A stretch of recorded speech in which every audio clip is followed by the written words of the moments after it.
오늘 출애굽기 5장은 예상했던 대로 바로가 하나님의 명령을 전하는 모세를 거부하는 그런 기사가 나오고 있습니다. 하나님을 만난 뒤에 하나님으로부터 소명을 받은 모세는 장인의 양을 이끌고 집에 돌아가서 갑자기 불쑥 장인에게 4장 18절에 저 이제 떠나야겠습니다. 이집트에 있는 친척들에게 돌아가야겠습니다. 그래서 그들이 살았는지 그걸 좀 확인하고 싶습니다. 이렇게 이유를 대면서 이집트를 떠나려고 합니다. 장인은 모세가 하나님을 만났으리라고는 꿈에도 생각하지 못하고 그럼 잘 다녀오라고 모세에게 편안히 가라고 하면서 작별을 했습니다. 막상 이집트로 가려고 하니 40년 살았던 그 땅에서 발걸음이 떨어지지 않았을 것입니다. 바로 그 순간 하나님은 모세의 발걸음을 가볍게 할 좋은 소식 하나를 들려주셨습니다.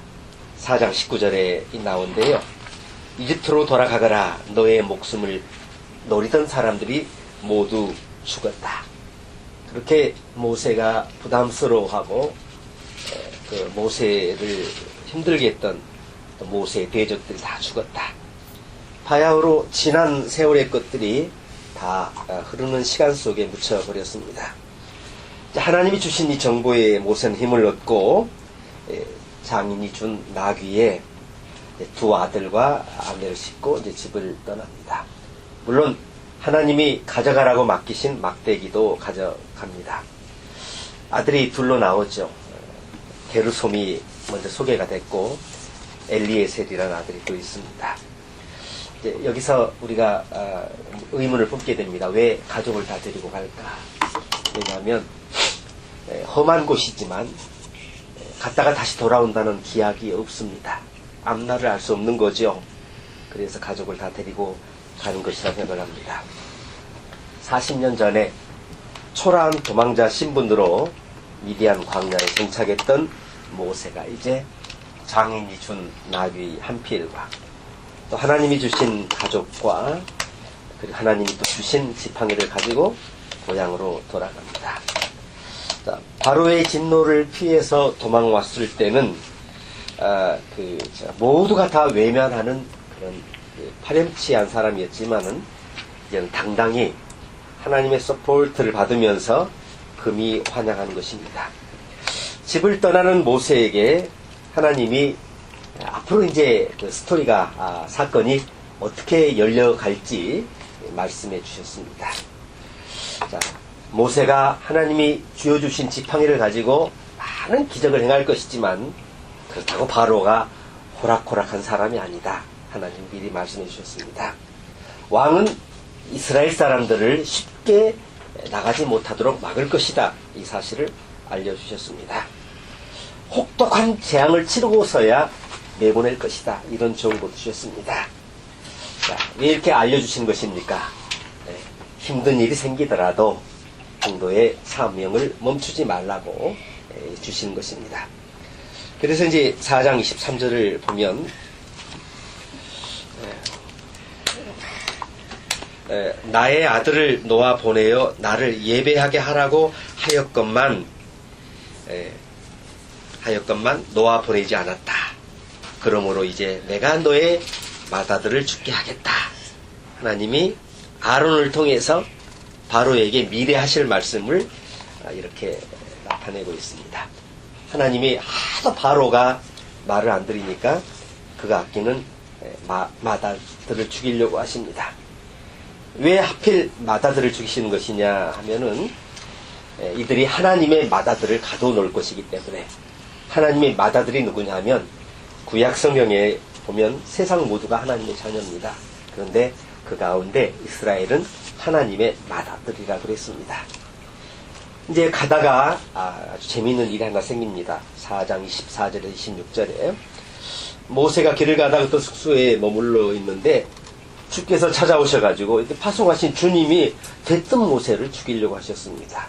그랬더니 십보라가 어떻게 알았는지 부싯돌 칼을 가지고 들어와서 자기 아들의 그 고추의 양피를 잘라서 모세의 발에 대했습니다. 그랬더니 주께서 그를 놓아주셨습니다. 이거 수수께끼 같은 이야기가 등장을 했습니다. 왜 이토록 그렇게 힘들게 5번이나 모세가 거절했거든요. 그때마다 설득해서 보내신 하나님이 왜 막상 고향으로 가는 모세를 죽이려고 하셨느냐. 대부분의 신학자들은 모세가 아들에게 할례를 행하지 않았기 때문이라고 해석을 합니다. 할례를 받지 않으면 하나님의 백성이 아닙니다. 이스라엘 때부터 하나님이 우리와 함께 하신다고 해서 모든 것이 내 뜻대로 되리라. 내가 뭘 하든지 뭐든지 이리 둘러대고 저리 둘러대도 하나님은 다 응응하리라. 이게 아니라는 겁니다. 우리 삶에서 가장 중요한 것이 당신은 할례. 오늘날로 말하면 예배와 기도 이런 것을 무시하거나 등한시하면 하나님은 우리 생각의 통제를 벗어나서 얼마든지 우리의 생각으로 알 수 없는 그런 액션을 취하실 그런 분이라고 하는 것을 우리에게 보여주십니다. 자, 이런 사건을 치룬 후에 모세가 이집트에 도착을 했습니다. 4장 17절부터 마지막 절까지 나옵니다. 그리고 이제 도착하지 얼마 뒤에 주님이 아론에게 그 광야로 가서 모세를 만나라고 말씀을 하셨습니다. 그랬더니 그가 하나님의 산에 가서 모세를 만나서 입을 맞추었다고 나옵니다. 모세를 종으로 세우신 하나님이 아론을 모세에게 보내셨습니다. 이것은 하나님이 그 산에서 모세를 종으로 세우신 것처럼 이번에는 모세가 아론을 종으로 세우는 것을 의미합니다. 요즘 말로는 참모가 되겠죠. 그리고 이제 그 둘은 함께 이집트로 돌아옵니다. 그런데 이때부터 그 모세의 아내와 자식들에 대한 이야기가 나타나지 않습니다.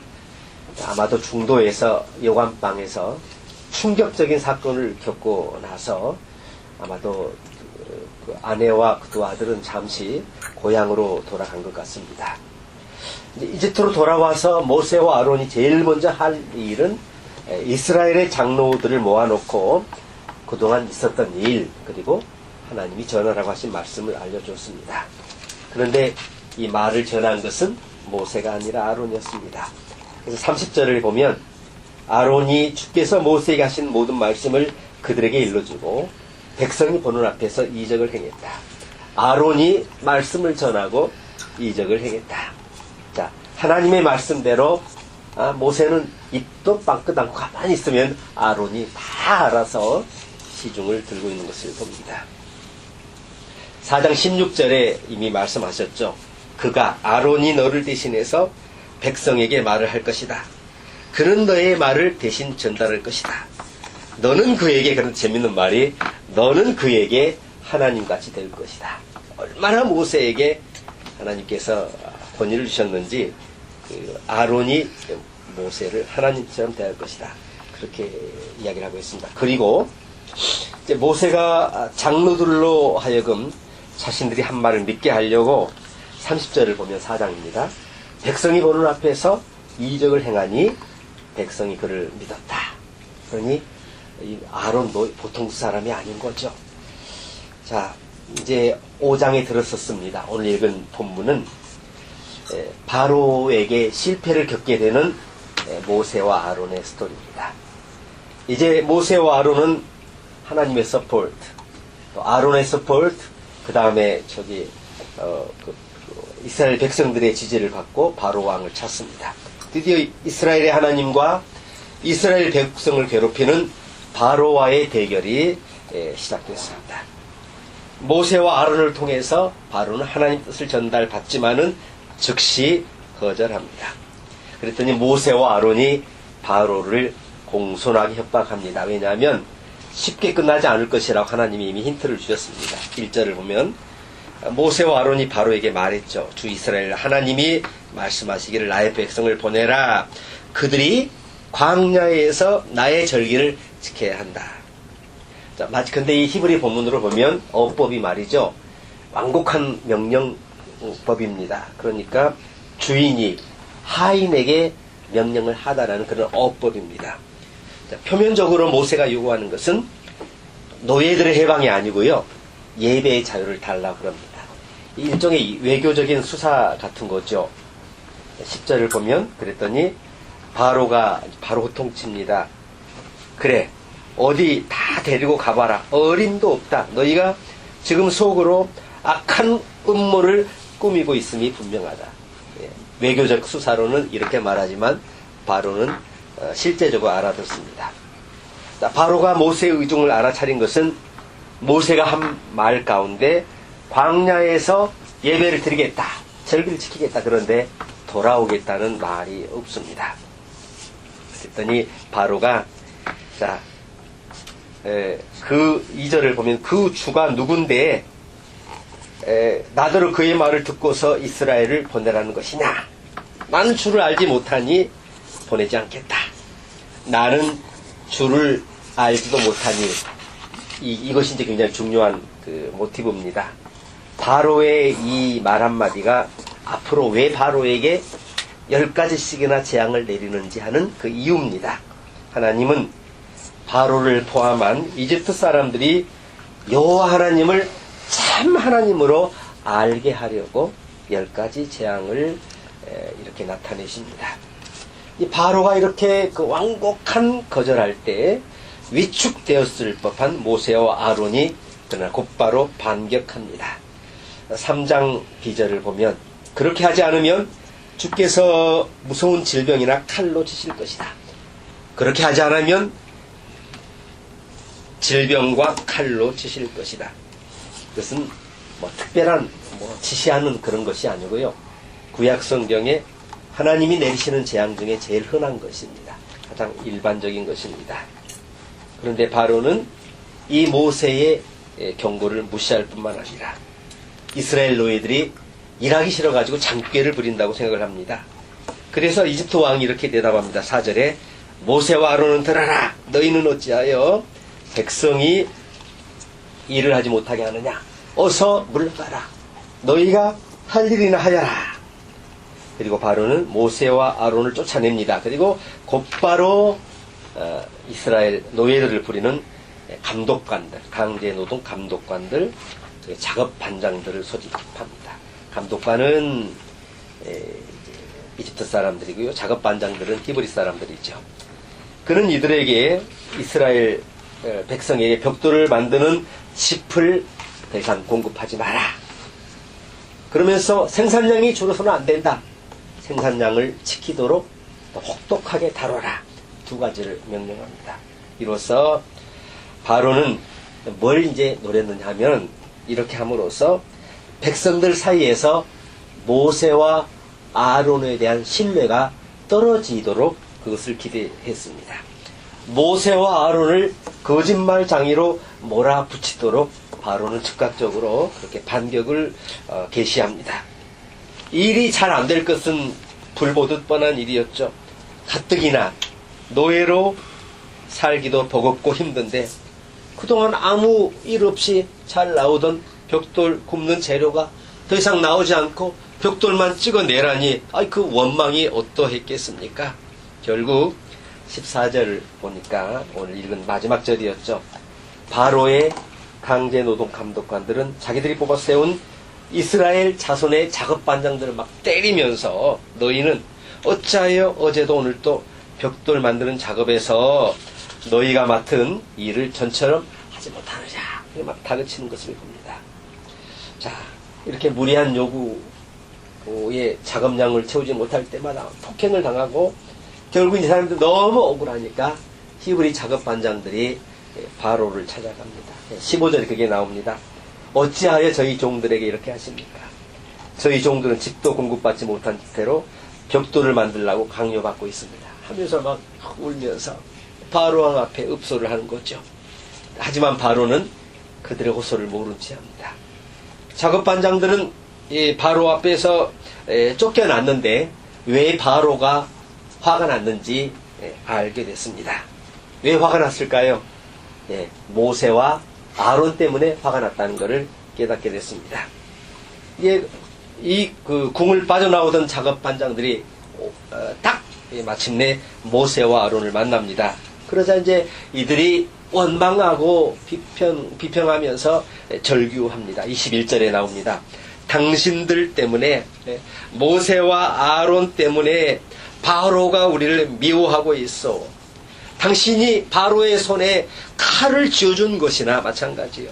얼마 전까지만 해도 하나님께, 모세를 보내준 하나님께 경배와 감사를 드리던 사람들이 모세와 아론을 원망하면서 저 원망과 불평으로 절규하는 모습을 봅니다. 모세와 아론은 답답합니다.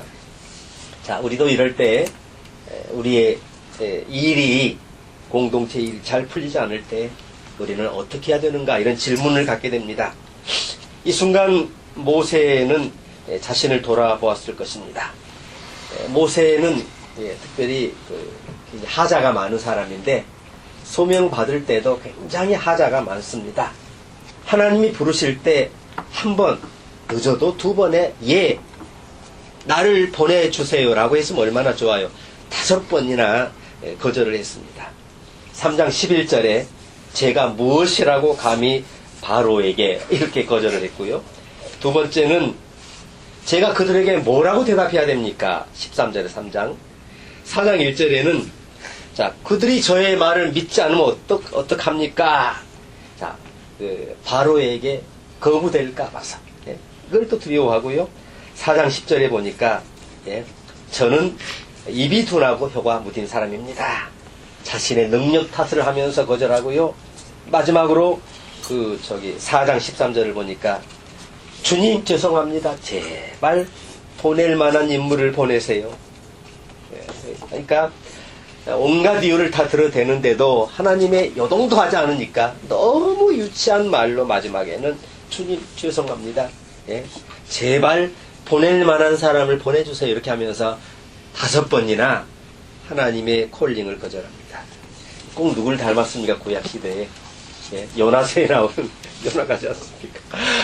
니누에로 가라고 했는데, 여기서 복음 전을, 회개의 복음을 전하라고 했는데, 정반대 다시로 가지 않습니까? 모세는 분명히 하나님의 음성을 듣고 그의 형상을 보고 기적의 능력을 보고서도 사명을 외면했습니다. 마지못해 사명자가 됐습니다. 예수님이 신약 성경에서 말씀하셨습니다. 뭐라고요? 제자들을 처음 봤을 때 나를 따라오너라. 내가 너희를 사람을 낚는 어부가 되게 하겠다. 여기서 명령이 뭡니까? 따라오라. 그러면 우리의 책임은 뭡니까? 따라가는 순종입니다. 순종하면 뭘 주신다고요? 사람 낚는 어부가 되게 하리라. 뭘 낚듯이 지금까지는 뭘 낚으려고 해도 관계를 낚든 물질을 낚든 다 실패했어요. 빈손, 빈배, 빈 그물의 인생이었는데 이제 낚는 어부가 되게 하겠다. 열매가 있게 하겠다. 성취가 있게 하겠다. 그 능력을 하나님이 공급해 주시겠다라고 하십니다. 우리가 늘 듣던 말 가운데 헬라어에서 신약성경 언어죠. 증거라는 말은 순교라는 말입니다. 증거하는 것은 순교를 각오하는 것입니다. 초대교회 성도들이 왜 순교라는 단어를 증거로 사용했느냐? 목숨을 걸었기 때문에 그렇습니다. 자, 모세는 사명을 받았는데 아직 목숨을 거는 수준이 아닙니다. 그래서 하나님이 이 바로의 격렬한 반대를 통해서 지금 그를 단련하고 계십니다. 자, 하나님의 음성을 듣고 이사야는 즉시 대답했습니다. 내가 여기 있나이다. 나를 보내소서. 그것이 이제 시작이죠. 그 순간 지난번 말씀드렸던 대로 우리가 선 땅은 거룩한 땅이 됩니다. 우리가 선 땅은 거룩한 사역의 성지가 됩니다. 그리고 우리가 선 땅은 기적의 출애굽이 시작이 됩니다. 이 축복이 저와 여러분에게 임하기를 주의 이름으로 축원합니다.